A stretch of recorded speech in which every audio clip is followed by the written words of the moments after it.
In the heart of the night, this world will burn bright. We will set it alight. In the heart of the night, in the heart of the night, this world will burn bright.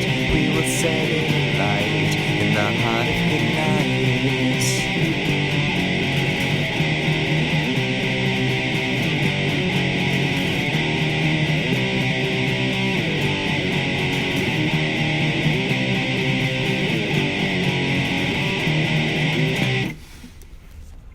Hello everyone, I'm Anthropomantic Fiend, and I do horror-related things on the internet.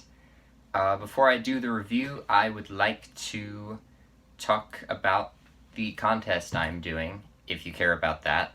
Don't know if you do, but I'm going to talk about it anyway because this is my video. So, I recently hit 100 subscribers. I have already passed that. I am extremely grateful to everyone who has subscribed to me and watched the videos I make, as I've said before, but because of that I've decided to hold a contest where I have told people to put in the comments of my contest video to either put a comment of the video they would like me to make.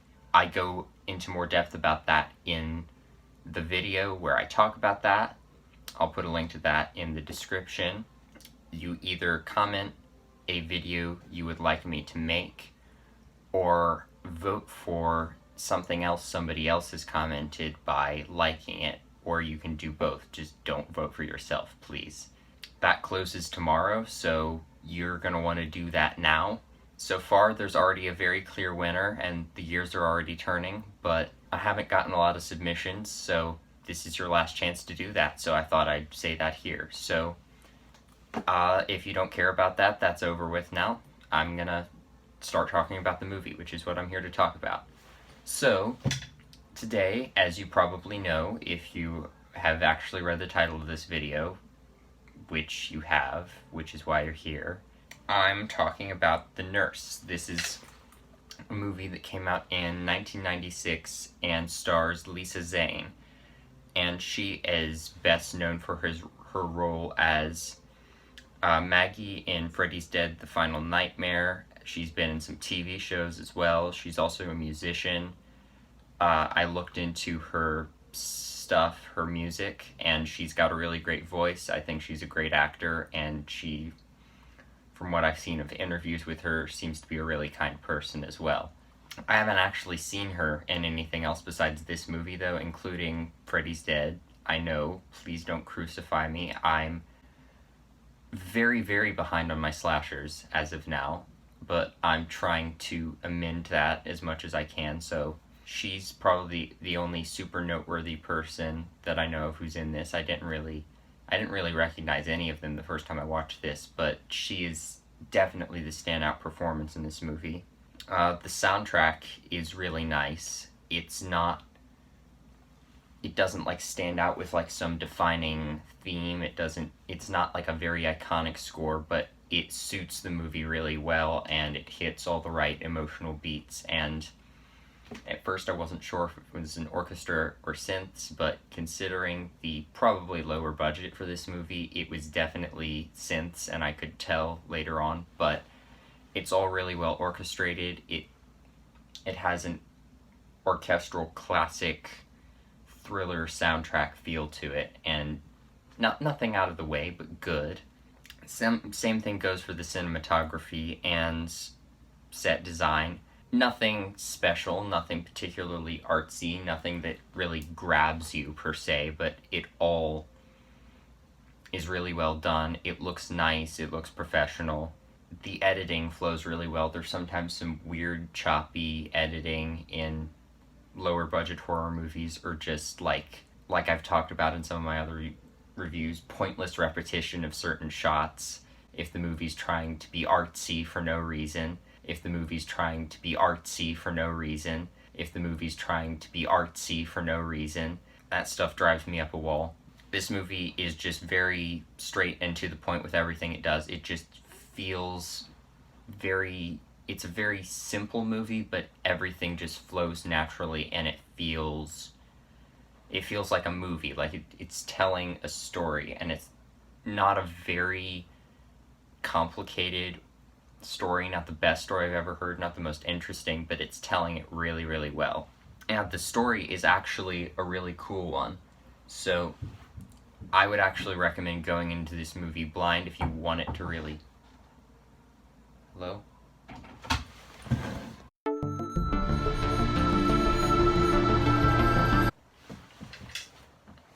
Well, that was fun. My family wanted me to go and sing Christmas carols with them. It's November 30th. Thanksgiving just ended. But it was fun. You're gonna wanna not watch the review and actually go watch the movie first if you want it to impact you a lot more, because I'm gonna have to talk about some of the stuff that happens really early on in the movie to even talk about the movie at all. But that's some of the most hard-hitting stuff in the movie. So basically the premise for this movie is that there's this nurse named Laura, and she has some family issues. Not really like friction with her family, but her family's not in a great place. Her mom's suffering from some kind of illness, some kind of depression, and her dad's in a really bad financial spot.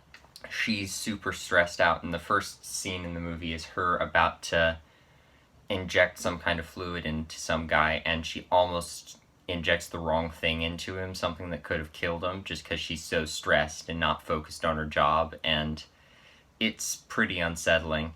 I'm reminded of a story I heard on I think it was the Death in the Afternoon podcast a while back, where somebody accidentally injected embalming fluid into this one person and killed them. There's a lot of potential for like medical stuff gone terribly wrong that they could have tapped into a lot more than this and made a lot more of a brutal movie with it, a really extreme, horrific medical horror movie, you know, something out of like Carcass's lyrics or something, I don't know. But with this, they chose to play it a lot more subtle, and I think it actually works really well, taking this more subtle angle, especially since they don't have a huge budget, and doing something a lot more gory and effects driven would probably go into more camp territory, which I would enjoy, but wouldn't be as much of a good serious horror movie, which is for the most part what this is. She's stressed, and her dad's some kind of businessman, and there's this other businessman who's doing stuff, and they're all talking about business stuff that I don't totally understand, but basically this other guy, his name's Bob, we get to know him more later, although not that much, but he works at the same business with this guy, and he's let something out about this other guy. I think it's money and business related. I don't know what it means at all, but Laura's dad is going to prison because of whatever financial businessy thing Bob let slip about him.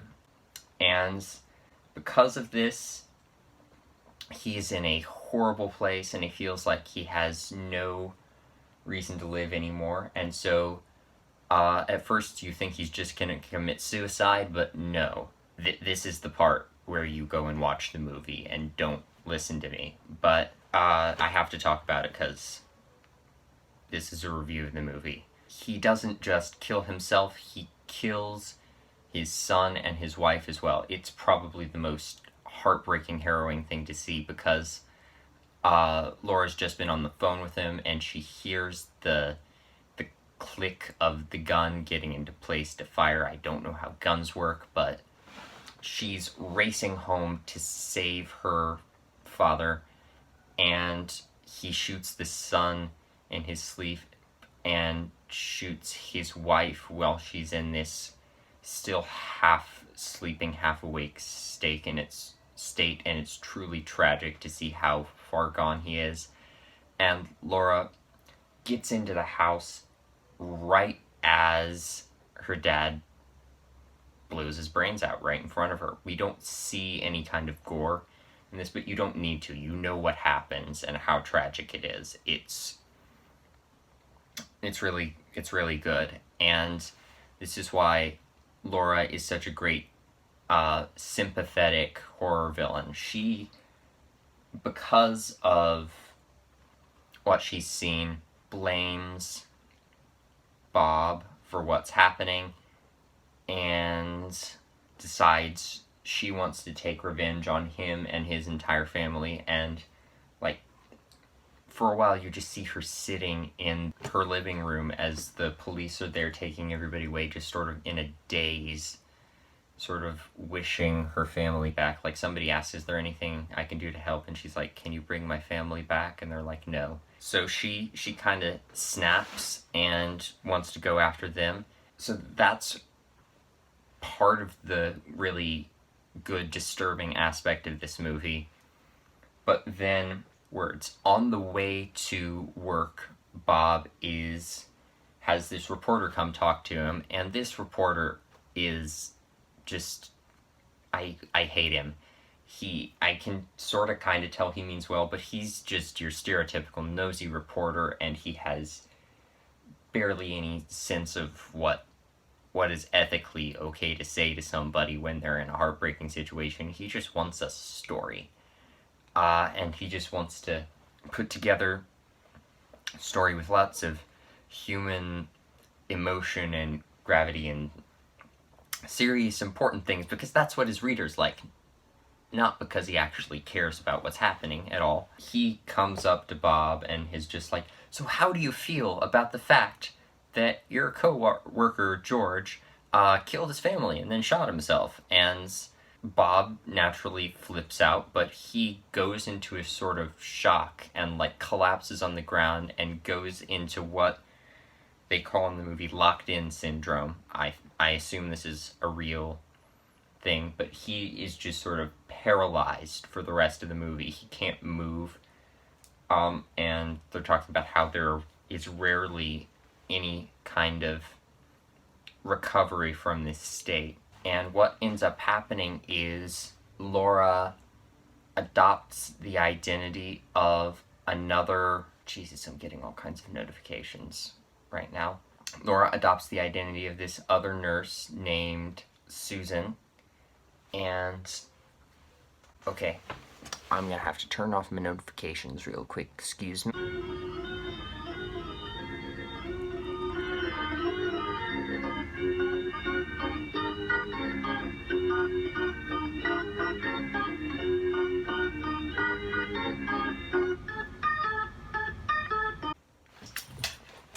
Alright, I'm back once again. So, Laura, as I've said 2 times already, adopts the identity of this other nurse, Susan something or other, and ends up getting a job at Bob's house, taking care of him, and decides she's gonna take care of his family and make him watch. And that's essentially the premise of the movie. She's gonna try to kill off the family one by one and then kill him because he essentially ruined her life.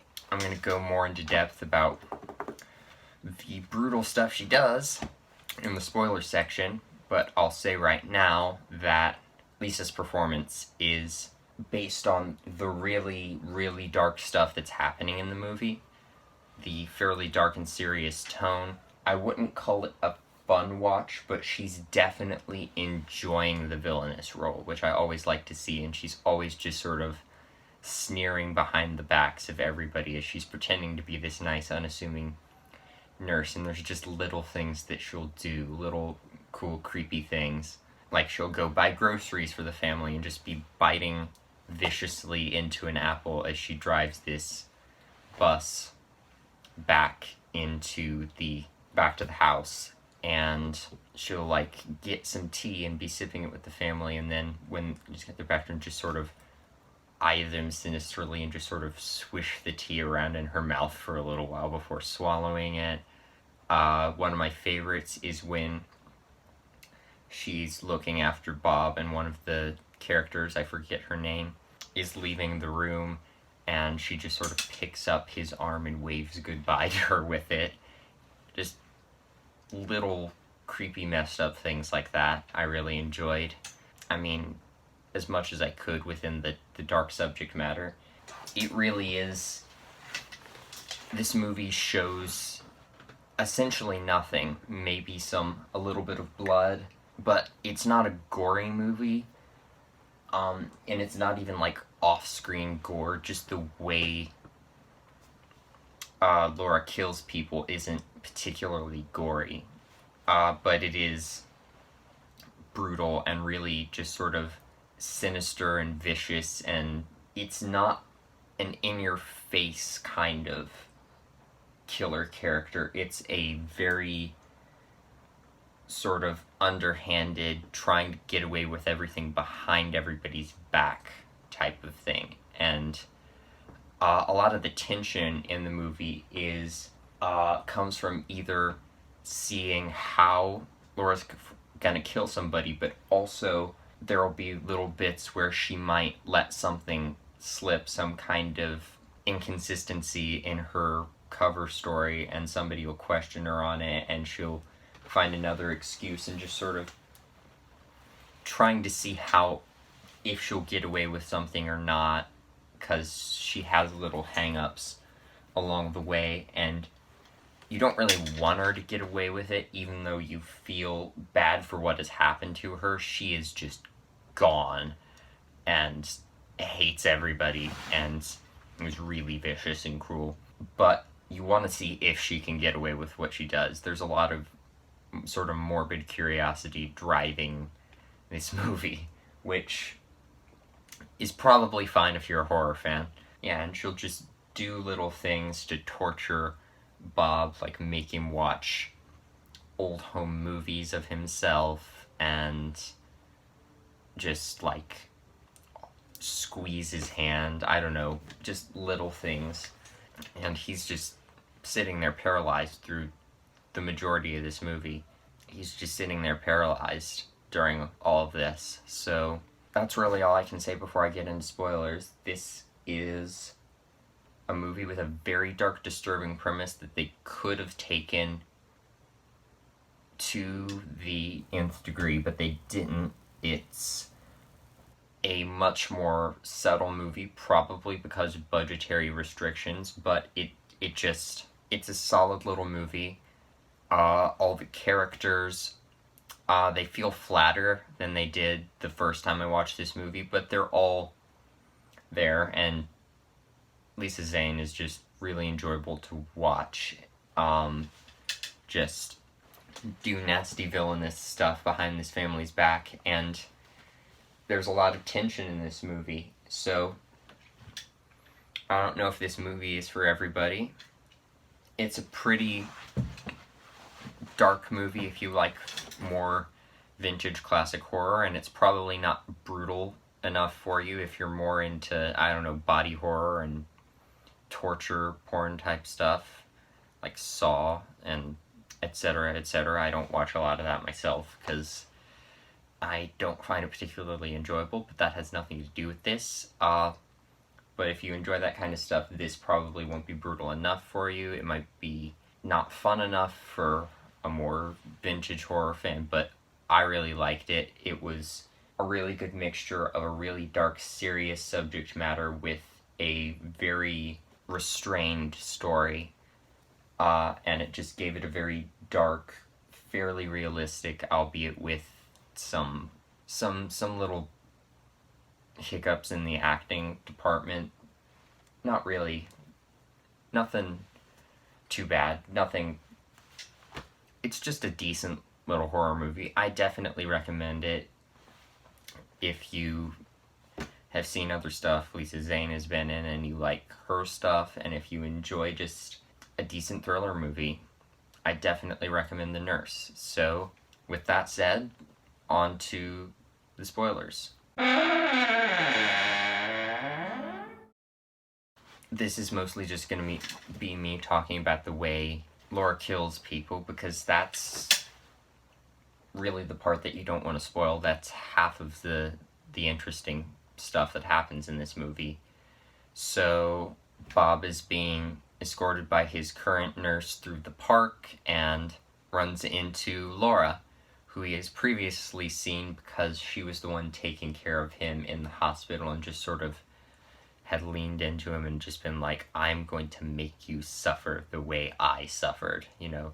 She just sort of stops and is all friendly to this other nurse, and just sort of leans in and takes off her sunglasses, and it's like, the park is full of wonderful surprises.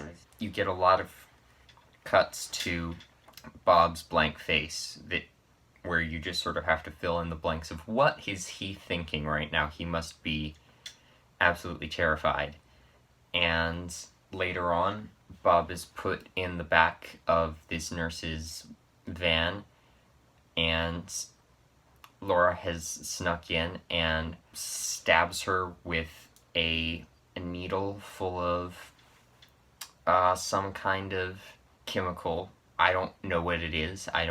Didn't remember, but whatever it is, from an analysis based on what everybody else says, it makes everybody think that she has had a heart attack. So a lot of deaths are like that. She's got all this medical knowledge backing what she's doing to make the things she does look like they are health problems. Then later on, she's the one taking Bob through the park for a little stroll in his wheelchair, and she runs across the reporter who she has encountered earlier in front of her house, and him, being extremely inconsiderate, is just like badgering her for all these questions about what she thinks about what's happened to her family, how is she coping, what's been going on with the other family, and she's just like, I hate everybody right now, I don't want to talk to you. And she runs into her house, and he's just like,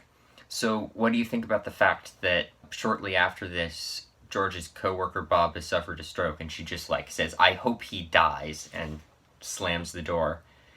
And the reporter, of course, is like, can I quote you on that? They run into each other in the park, and he is naturally very confused, and she's trying to avoid him, and he's just like, I don't understand.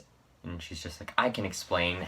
And he's like, do you need a hand putting him back up into the van? And she's like, sure, you can help him up for me. And when she's in there, there's some kind of metal rod or something that's something to do with the car. I don't know what it is, but it might as well be a crowbar, and she just bashes him with it. And I guess he dies, but she just bashes him with it and covers him up with a sheet and is on her way. We don't really know what happens to the body, but you could sort of feel the pain he was going through in that scene. It was nothing too special, but it was fairly intense, because you didn't know it was coming until you saw those, and you were like, oh yeah, that's about to happen. And then following that, you get maybe my favorite death in the movie, because it's the most underhanded, nasty one, I suppose. The mom in this household is a diabetic, and she's taking medicine for it and taking pills to help her sleep, and Laura asks her all these medical questions about it, and naturally the mom tells her, because Laura's the nurse and could probably help her with some medical things, but naturally she uses this against her and ends up first, it finds out the daughter in the family. It's hard to keep the family straight because there's lots of romantic relationships going on, but also lots of brothers and sisters and aunts and uncles and cousins, and it's all very confusing. So one of the younger female protagonists who is there, I believe it's his daughter or one of them, I don't remember, but she drinks tea in the evening before she goes to bed, so Laura makes her a cup of tea, and she's the one who's probably been the most suspicious of what Laura's been doing, so She drugs the tea so that she is totally out like a light through the whole process. And then she positions Bob at the bottom of the stairs, and it's like, all right, the show is about to begin. Then runs for the mom and is like, you need to come quick, come downstairs, something's wrong with Bob. Winds up getting her right at the top of the stairs, and it's like, what's the matter with Bob? And she's like, he's about to lose another wife. She's already off balance because of her medicine, and Laura just pushes her down the stairs, and she just crashes down screaming, and nobody hears her because they've been drugged, and Bob is paralyzed and has to watch, and she just crashes down the stairs and thuds, and then Laura walks up to her and injects her with more of this, whatever this medication it was that she was taking, just to make it look like she's overdosed. And following that, most of the kills aren't all that memorable. She ends up seducing the son in the family. There's a divorce subplot that I didn't care for too much, but it is important in the plot because Laura sort of uses that to get into other people's affairs and kill them that way, and she has this affair with this guy who's trying to get divorced and kills him, and then makes it look like his wife did it, and then shoots her, and most of the kills after that are just her shooting people. This daughter character is suspecting her more and more and more throughout this, and finally ends up confronting her after the majority of her family is dead. They end up figuring out who Laura is. She's on the run, and they end up going back to the house with a police escort to help them, and the policeman gets his throat slit. Nothing too special, probably the bloodiest kill, but it's barely there. She breaks into the house and shoots her boyfriend, and I don't remember if he dies or not. I honestly just don't remember. I didn't care too much. After that, you've got a pretty intense fight in the kitchen with the two of them just going after each other with kitchen knives and this gun that's on the floor, and just ducking behind the kitchen counter, and then on top of the kitchen counter choking each other, and it's a really cool scene and lots of cool fighting choreography. It's not actiony or anything. It's just a really cool, intense final fight. I've been trying to make low-budget horror movies for a while, and I think I may be using some of that as a role model for something I might be doing in a movie that I'm working on right now.